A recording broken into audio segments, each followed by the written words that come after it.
3 years ago, we moved into what we thought was our dream home. Friendly neighbors, quiet streets. Everything seemed perfect. But one night, someone was watching me through my bedroom window. And when we discovered what was hiding in our walls, it changed everything. You won't believe what we found, or how long they were living among us. Asterisk. 3 years ago, we bought what we thought was our dream home. Quiet neighborhood, friendly neighbors, safe streets. But sometimes, the worst nightmares live next door. My partner and I bought a small, cozy house. Life felt normal, peaceful. 18 months later, our neighbors sold their bigger home, driveway, garage, everything we wanted. We bought it immediately. The new owners of our old house were a Polish couple. Quiet, polite, observant. At first, then came the noises. Heavy banging at midnight. Music vibrating through the walls. Strange movements at odd hours. We told ourselves it was nothing, until the car incident. One day, the neighbor returned with his car completely scraped on both sides. He blamed a pole and a trailer. It didn't make sense, but we ignored it. Big mistake. Clapperboard cliffhanger. Because a week later, someone tried to break into his house. And that's when everything changed. The burglars weren't random. They were calm, prepared, and speaking Polish. At 6 p.m., our neighbor called in panic. Someone's messing with my security cameras. We looked outside. 2 men were breaking in. We called the police. By the time officers arrived, they were gone. Nothing stolen. Later, we checked the footage. The burglars were outside for minutes, calmly talking in Polish. It didn't feel random. It felt staged. A week later, it escalated.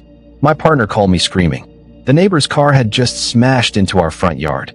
2 masked men were loading expensive electronics into another vehicle. Police arrived quickly this time. And that's when things got strange.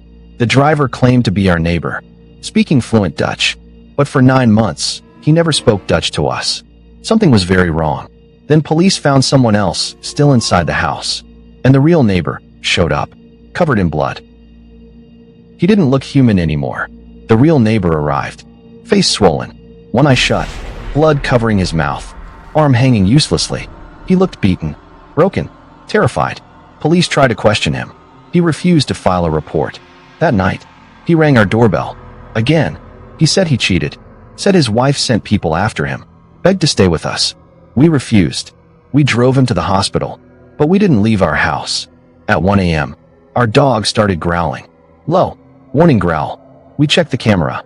He was back, standing on our porch, watching. Then a car pulled in. He crouched behind our vehicles like an animal. His wife stepped out. She saw him and screamed, a scream I still hear in my nightmares.